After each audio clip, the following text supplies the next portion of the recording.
სახელითა მამისათა და დისათა და წმინდისა სულისათა. დღეს დავიკითხეთ სახარება ლუკა მახარებლის, სადაც მოთხრობილი იყო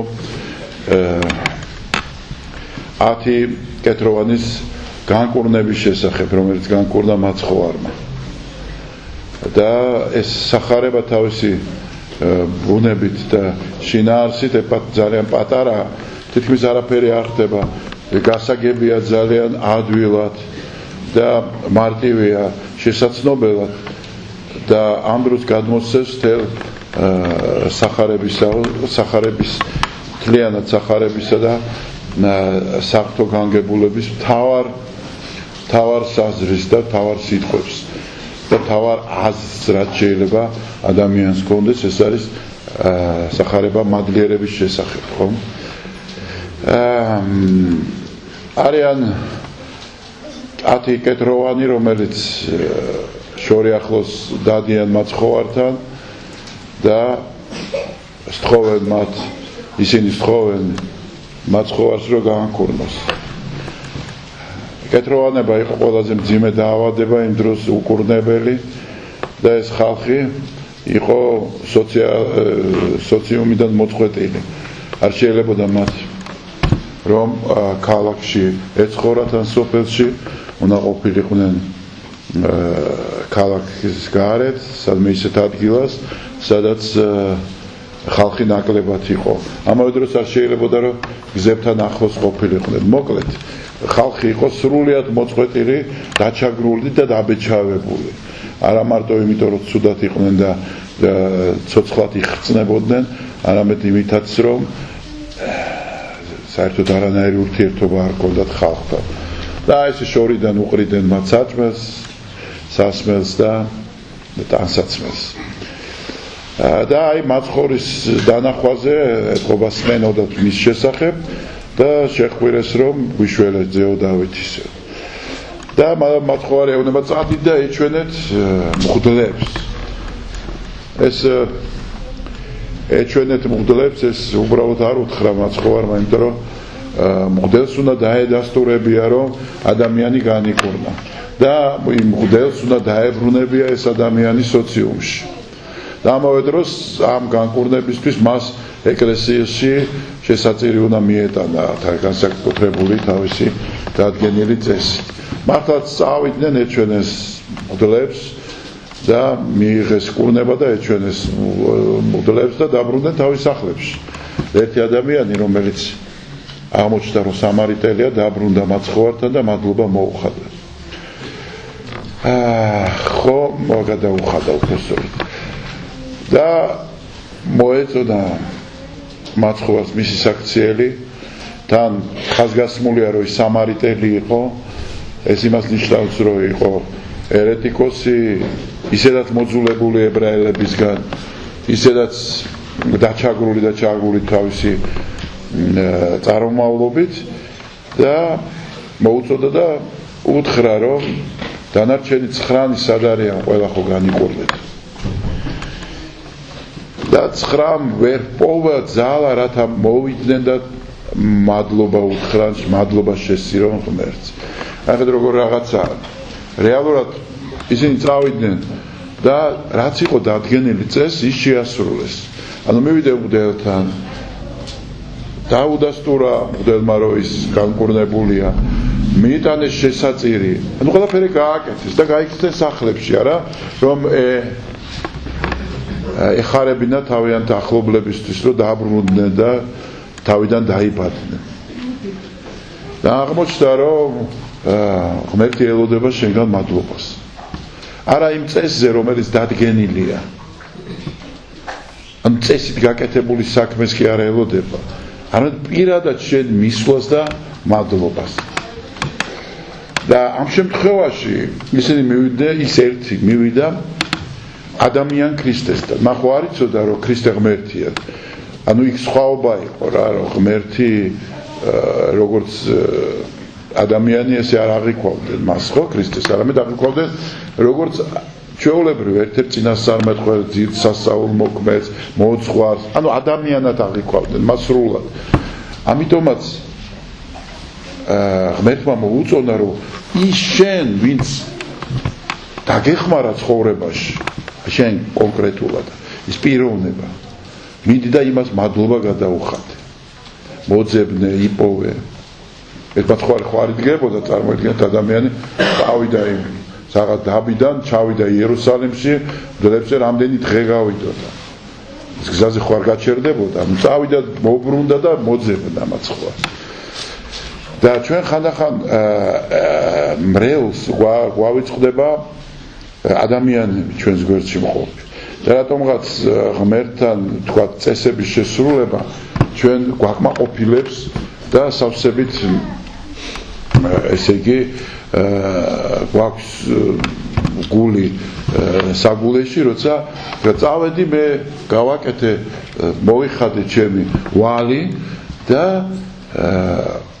უკვე დავასრულე ეს საქმე რა ამ დროს აღმოჩნდა რომ ეს საქმე არ დაასრულე იმიტომ რომ თავარი არის ის პიროვნებები რომლებიც შენ გეხმარებოდნენ და გვერდში გედგნენ და მთავარია რომ იქ მიხვიდე ის იპოვე იმას მოუხადო მადლობა და ეს მადლობა არის ერთჯერადი აქტი ხო თქვათ მადლობა მოუხადე მადლობას ადამიანებს გვასწავლიან ბავშვობიდან ყველაზე რთული ადამიანი მადლობას ესე იგი ამბობს სიკეთეზე მაგრამ არის კიდევ მადლიერების შეგრძნება აი მადლიერების შეგრძნება ეს არის რაღაც მდგომარეობა ადამიანის როცა უკვე მას არა უბრალოდ მადლობა არ მადლობას მდგომარეობა აქვს არამედ უბრალოდ მადლიერია ყველაფერზე მადლიერია იმ სიკეთეზე რაც ხდება ცხოვრებაში და მადლიერია იმ სიმძიმეებზე რაც შეიძლება მოუწიოს მას რასთანაც შეუძლია მას მოუწიოს გამკლავება და აი ეს მადლიერების შეგრძნება არის აღმოჩნდა რომ ადამიანში ყველაზე მაღალია და აი ყველაზე დიდ მსახურებას როგორც არის წირვა ხო ეს არის საიდუმლოება და საიდუმლო რომელიც ქართულად წირვა ქვია ძველი სახელით წარმართული სახელით კიდევ შეწირვა მსხვერპლს შეწირვა ხო უსისხლო მსხვერპლს შეწირვა მაგრამ ბერძნულად ევხარისტია ქვია ევხარისტია არის მადლიერების მსხვერპლი აი მადლიერების შესაწირი მადლიერების შესაწირი არა მარტო უსისხლო მსხვერპლს შეწირვა ანუ ჩვენ არა თქვათ ცხოველს უკლავდა წირავთ ღმერთს არამედ ჩვენ პურს და ღვინოს შევწირავთ და აქედან შემდეგ მოდის მადლით მე ამას ვიღებთ და ჩვენ განვიხმრთობით მაგრამ პურს და ეს ფორმა შესაწირის მაგრამ თავისი შინაარსი და სულიერი მდგომარეობა არის მადლიერების შეგრძნება ღმერთის მიმართ და აღმოჩნდა რომ რამდენადაც უფრო ადამიანს გააჩნია მადლიერების შეგრძნება მით უფრო ბედნიერია ის როგორც კი მადლიერებას კარგავს ადამიანი ხდება უბედური იწყებს წუწუნს იწყებს წვალებას იწყებს უკმაყოფილო ცხოვრებას უკმაყოფილოა ყველაფრით არ აკმაყოფილებს არაფერი და ადამიანი ისეთი არის რომ სუჭირდება რაღაცა როცა ესია უკმაყოფილო მდგომარეობაში მას ვერ დააკმაყოფილებს ვერაფერს გარეგნულად იმიტომ რომ ეს უკმაყოფილება არის რაღაც ჯოჯოხეთური ცეცხლივით და ცეცხლს ხოთით როგორი თვისება რაც არ უნდა მიუტანო და ჩააგდო ცეცხლში მით უფრო აგიზგიზდება ხო აი როგორც წარმოვიდგინოთ ადამიანის სურვილები ხო ეს სურვილები რაც არ უნდა იკმაყოფილებს სურვილს ელემენტარული გინდება უფრო მეტი სურვილი არ ყავს მანქანა გეყოლება მანქანა კიდე უფრო კარგი გინდა გეყოლება კიდე უფრო კარგი გინდა შემდეგ თვითრინავი მოგინდება ვერტფრენი კუნძული არ არჩებობს თუ შენ ეს სურვილი არ მოთოკე და რაღაცაზე არ დაკმაყოფილებ ესე იგი აღმოჩნდა რომ ჩვენ ქრისტიანები წესით და რიგით უნდა ვიყოთ ყველაზე ბედნიერი ხალხი ამ ქვეყნად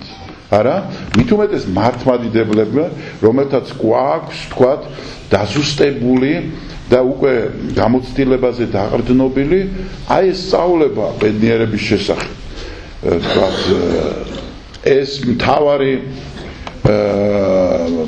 მოცემულობა, ამავე დროს გვაქვს ეკლესია, მადლმოსილება, რომელიც ამაში გვაღვივებს, გვიღვიძებს, ესე იგი ამუშავებს ამას, აღვივებს ადამიანში, ზრდის ამაში, ამდიდრებს მას. აი იგივე მადლიერების მსხვერპლ შეწირვით, ხო, მადლიერების მსხვერპლ შეწირვით ვიღებთ უდიდეს ჭარბ სიხარულს საღმრთოსას, ხო? და აღმოჩნდა რომ არა ვარ ჩვენ ყველაზე ბედნიერი ხალხი. არსებობს სოციოლოგია, მეცნიერება, რომელმაც მოსრგავლა ჩვენ ესე იგი ყეყეჩობას, რომ ყველაზე კარგები ვართ, ყველაზე ქრისტიანები ვართ და ყველაზე ერთ-ერთი გამორჩეული ქრისტიანები ისა გვაქვს დამოკიდებულება და ცხოვრების წესი და რა ვიცი, ვამაყობთ არა ჩვენი ქრისტიანობით, ნამდვილად ესია ყველას სასმელი გვაქვს მოღერებული და დიდი საერთაშორისო ვამბობთ ქართველებს. მაგრამ აღმოჩნდა რომ საქართველოს არის 105 ადგილზე ბედნიერების ინდექსით. საერთოდ არ ხარ ბედნიერი, ამ დროს არ ვარ ბედნიერი. ნახეთ რა ხდება დღეს საქართველოში. ვინმე არის ბედნიერი? იმიტომ რომ ბედნიერებას ეძებენ სხვაგან. იმიტომ რომ ბედნიერება არის შენ შიგნით. შენ ეძებ გარეთ. აი თუ იქ შევალთ, მაშინ ვიქნებით ბედნიერი. კი მაგრამ იმ ევროკავშირში არის შესული რამდენი 27-32 ქვეყანა.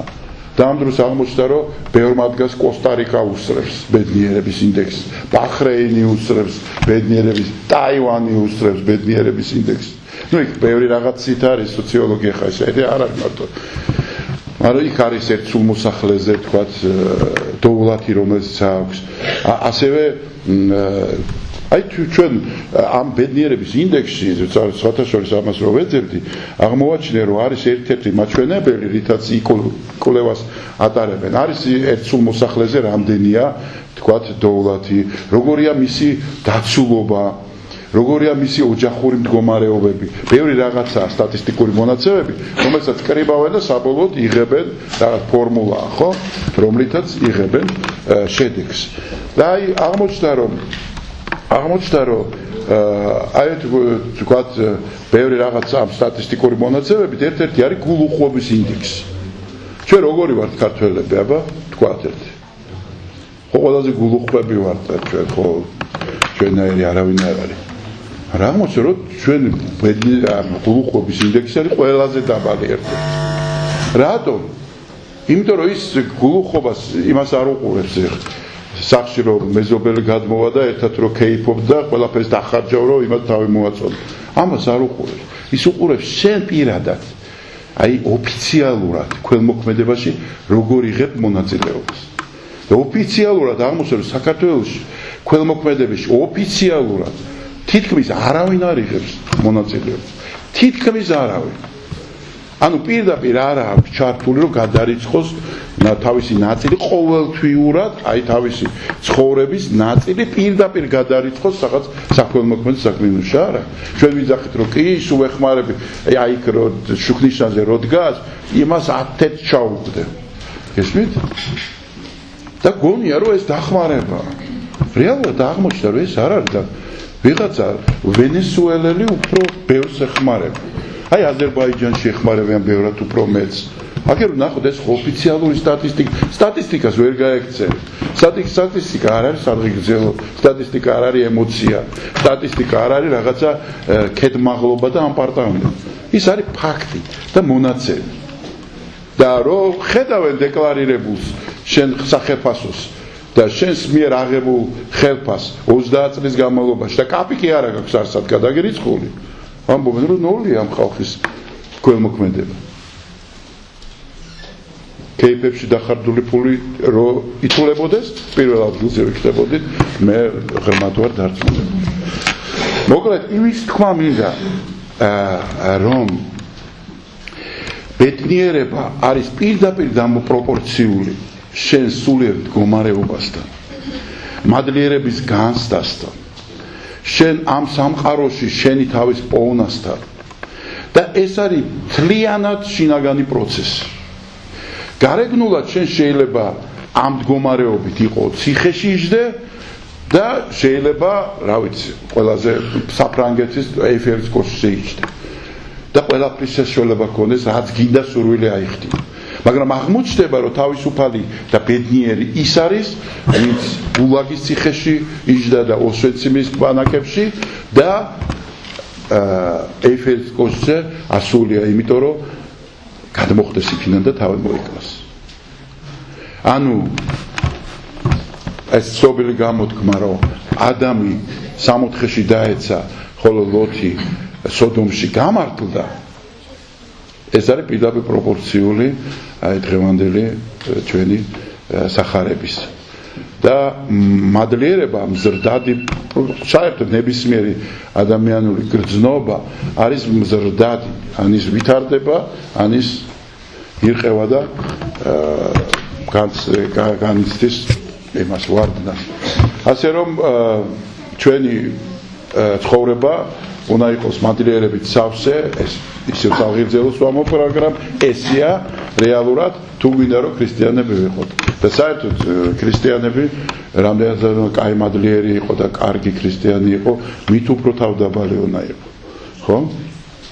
ესე იგი 60-ის კარი ვიწროა, რასაკვირველია სუქნები ვერ შეეტევიან, მაგრამ ამავე დროს არის დაბალი.